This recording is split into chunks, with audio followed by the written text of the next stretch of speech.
Well, my friends, you now know that we are about to go through story time. Joshua, I know that your favorite part about kindergarten is story time, okay? But just bear with me, okay? This is a pretty interesting story. There once was this bacteria. This bacteria was the very most toxic bacteria. And during this bacteria, he grew the name Clostridia botulinum.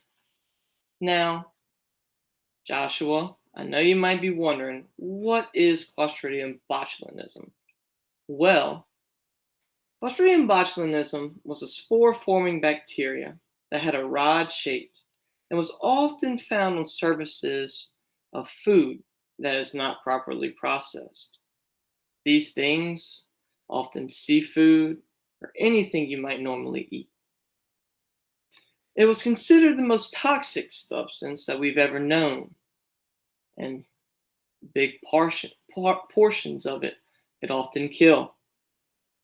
It would attack the body's nerves, making it you cough and having difficulty breathing, muscle paralysis, and sometimes even death.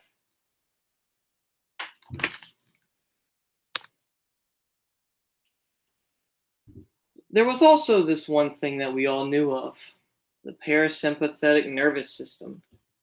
And Joshua, I know you might be wondering, the parasympathetic nervous system was responsible for contracting its smooth muscles, dilating blood vessels, increasing bodily secretions, and often slowing down your heart rate. A key, a key component of this was acetylcholine.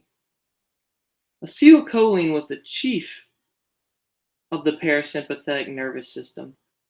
It was stored in all the vesicles at the end of the acetylcholine producing neurons. And when a nerve impulse would arrive at the terminal end of the motor neuron, acetylcholine would be there to be released. It would be released into the acetylcholine channel at the neuromuscular junction. It would combine with this receptor molecule of a muscle fiber, changing the permeability of this membrane. And this would cause the channels to open that would allow sodium, the ion form of it, a positive ion, Joshua, I know you might be thinking, to flow into the muscle cell and causing the muscle to contract.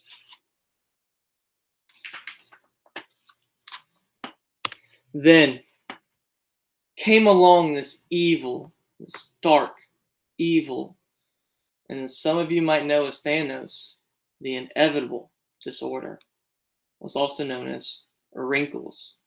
Joshua, we're not talking about your grandma. Whew. Wrinkles were caused by the ultraviolet radiation of the sun. And exposure to the UV light would cause the breakdown of collagen and elastin fibers of the dermis, and sometimes making you even look older than you normally are. It's inevitable. Everybody eventually grows wrinkles.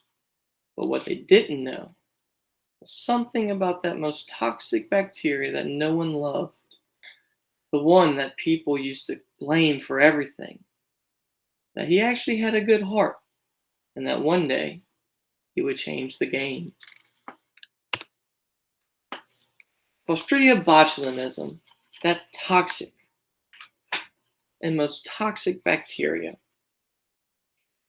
could sometimes be injected into the small portions of people's faces that had been exposed to too much UV radiation. This would cause the blockage of that neurotransmission, blocking that acetylcholine. This would cause the paralysis of the muscles, making it to where you couldn't move them, and sometimes even for the better. The paralysis of these nerve signals were good for wrinkles, the inevitable disorder, because wrinkles are often caused by repetitive movements of the skin after being exposed to this UV radiation.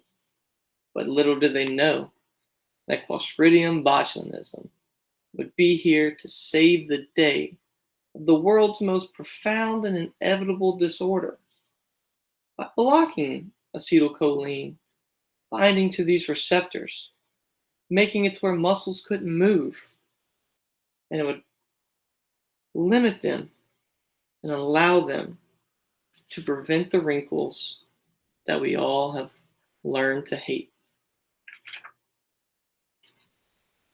Clostridium botulinum, although he might have been first seen as the villain, when it comes to this day and age, people always call to it in times of need and will often feel better as a result.